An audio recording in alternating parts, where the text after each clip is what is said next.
menggunakan konsep KSP ya, ketetapan kesetimbangan kelarutan, dan GSP ya, GSP besaran untuk menentukan kelarutan. Yang ketiga, Anda diharapkan mampu menjelaskan macam-macam dari teknik pemisahan endapan dari larutannya. Jadi secara garis besar, misalkan apakah nanti menggunakan teknik sentrifugasi atau yang lainnya, tentu didasarkan kepada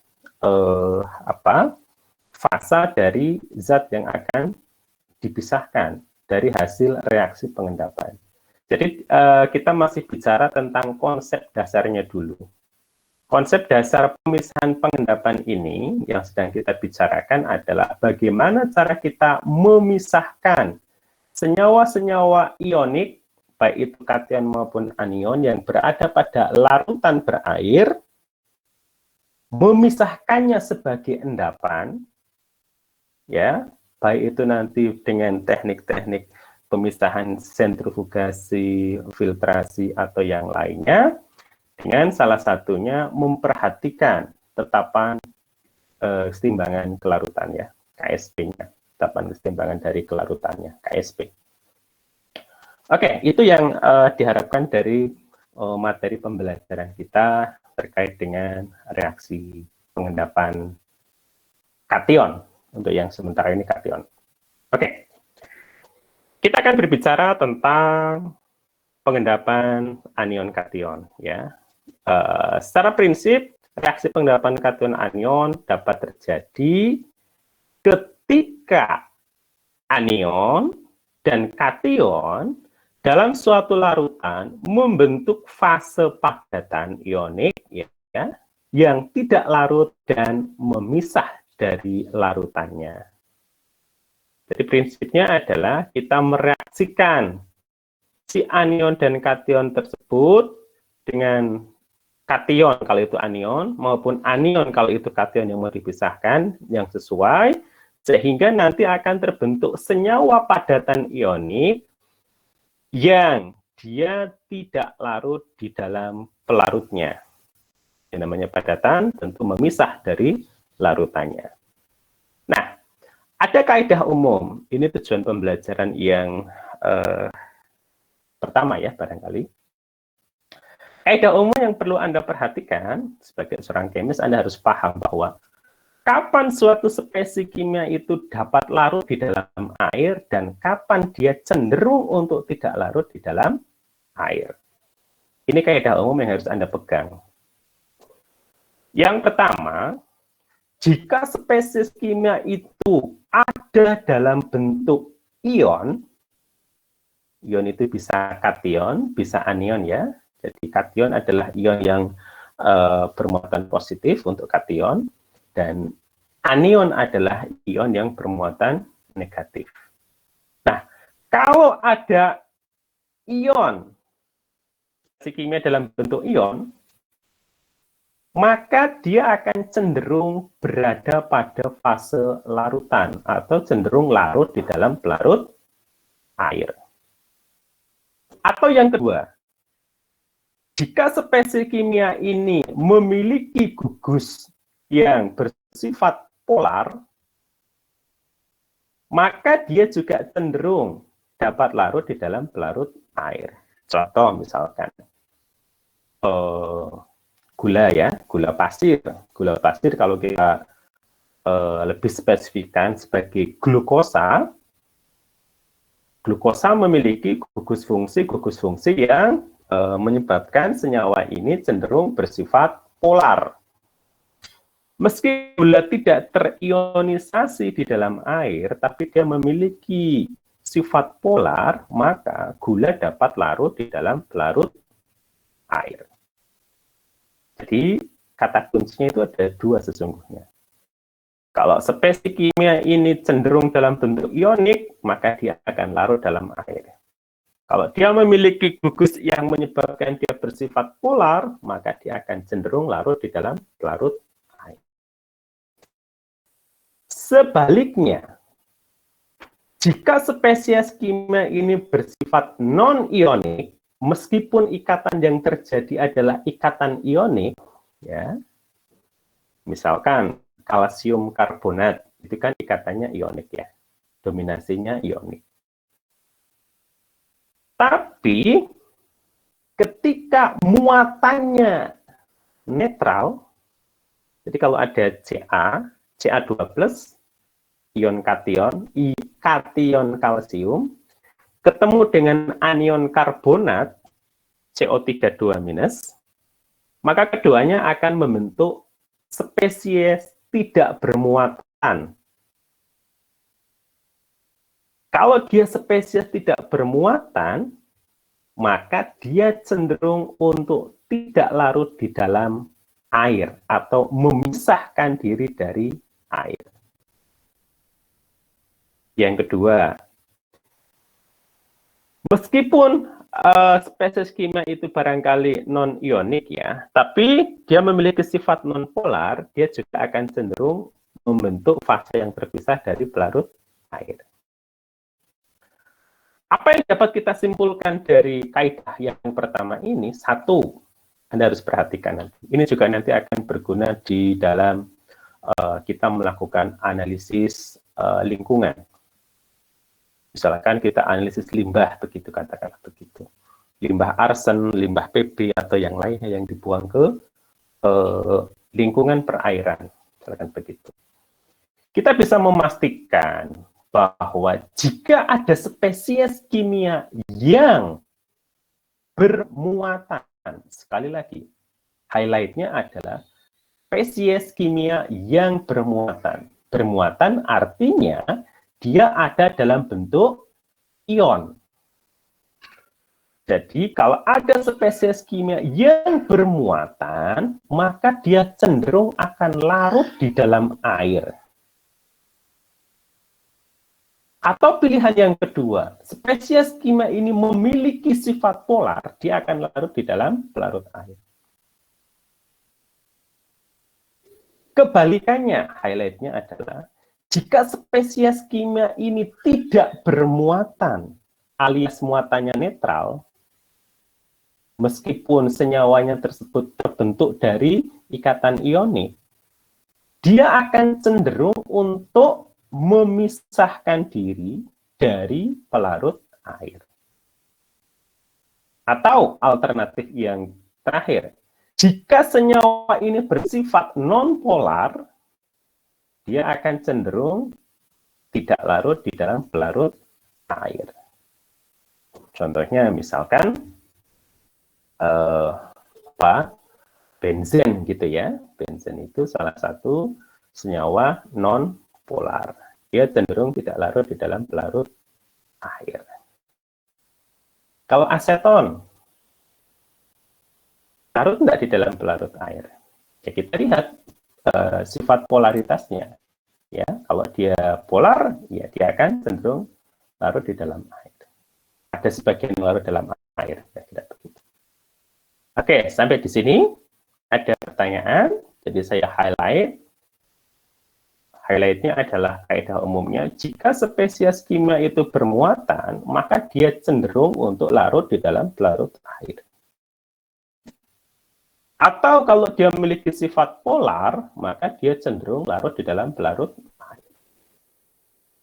Jika spesies kimia tersebut memiliki muatan netral atau tidak bermuatan, maka dia cenderung untuk tidak larut atau memisah dari pelarut air.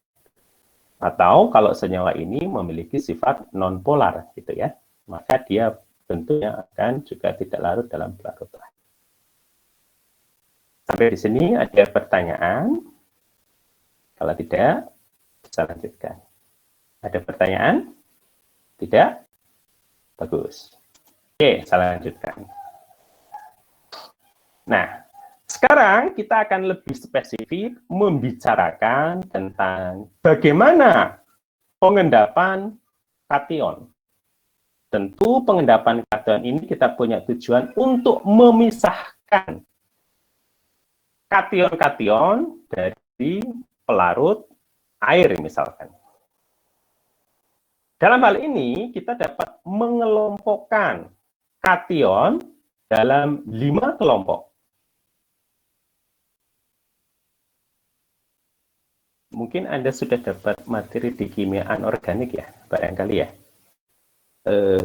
tentang pengendapan ini, atau di kimia analitik. Tapi mungkin tidak ada salahnya saya ulang saja untuk memastikan bahwa Anda mendapatkan materi ini. Oke. Kelompok yang pertama adalah kelompok kation. Sekali lagi ya, yang namanya kation adalah senyawa ionik yang bermuatan positif. Kita sedang membicarakan ion yang bermuatan positif atau kation. Nah, kelompok-kelompok kation ini kita kelompokkan menjadi 5. Apa dasar pengelompokannya? Yang pertama adalah kemampuan si kation untuk mengendap bila kita tambahkan reagen tertentu. Reagen tertentu ya. Oke, kita perhatikan.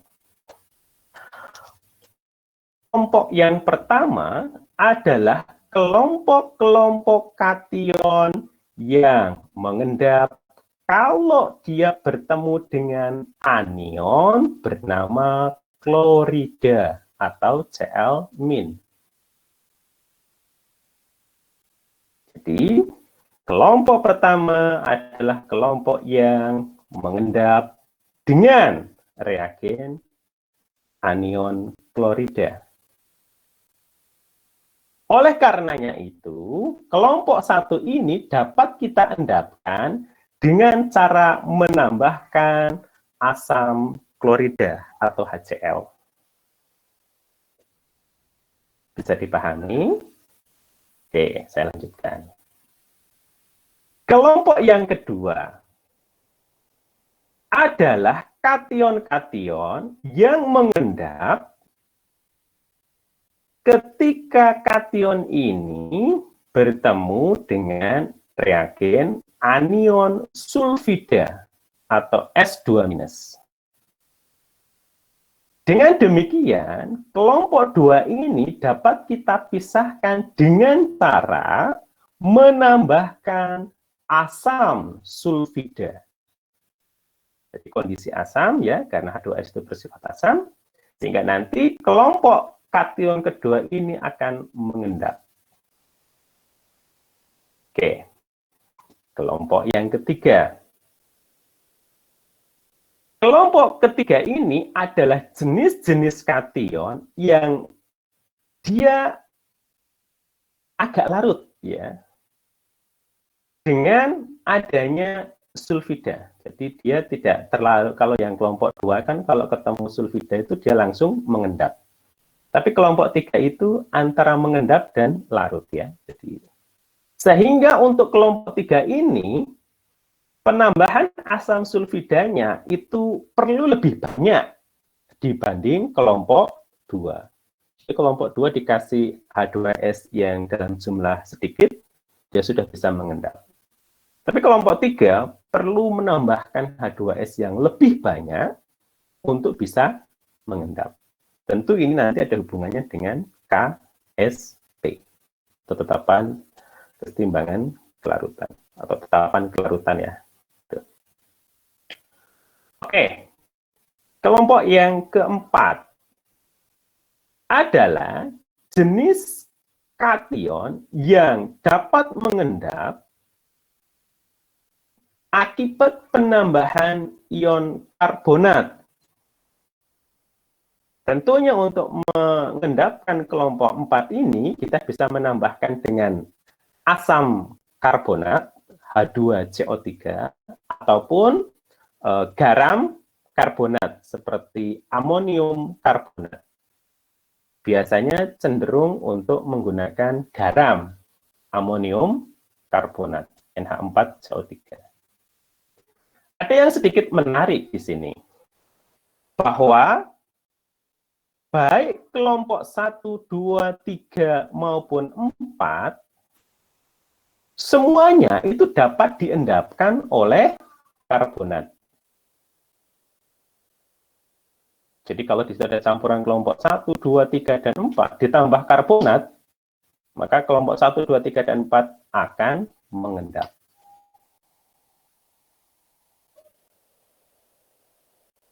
Oke. Tapi kalau ada kelompok 4 saja, ditambah HCl, ya dia tidak akan mengendap. Bisa dipahami ya. Jadi karbonat, pengendapannya berlaku untuk kelompok 1, kelompok 2, kelompok 3, dan kelompok 4. Kalau kelompok 2 dan kelompok 3, itu sulfida. Kalau kelompok 1, itu klorida. Ada gambaran ya? Semoga ada gambaran. Kalau ada pertanyaan, bisa ditanyakan. Oke. Yang terakhir, kelompok 5. Kelompok 5 adalah jenis kation yang dia ini tidak mengendap, alias larut terhadap semua penambahan reagen di atas. Mau ditambah dengan karbonat, sulfida, maupun klorida, dia tidak akan mengendap. Ini jenis kation yang ke-5. Oke, sampai di sini bisa dipahami. Jadi sekali lagi saya highlight. Kaidah umum pengendapan kation itu ya dapat kita kelompokkan menjadi 5 jenis kation berdasarkan atas kemampuan si kation tersebut untuk mengendap dengan penambahan reagen tertentu. Yakni kelompok 1, jenis kation yang mengendap dengan penambahan klorida, HCl begitu. Kelompok 2, jenis kation yang mengendap karena penambahan sulfida, H2S. Kelompok 3 adalah kation yang agak larut, ya. Dengan kata lain, harus menambahkan ekstra sulfida, asam H2S, asam sulfida, untuk bisa mengendapkan kelompok 3 ini. Kelompok 4 adalah kelompok yang dia tidak mengendap oleh penambahan klorida maupun sulfida, tapi hanya mengendap dengan penambahan karbonat. Sebaliknya, kelompok 1, 2, dan 3 itu sama-sama dengan kelompok 4 sifatnya, dapat diendapkan dengan karbonat atau penambahan amonium karbonat tepatnya. Dan yang terakhir adalah kelompok 5 adalah jenis kation yang dia tidak dapat diendapkan oleh keempat atau ketiga reagen yang masuk kategori kelompok 1, 2, 3, dan 4 tadi. Ya, sampai di sini. Insya Allah nanti saya share materinya. Oke.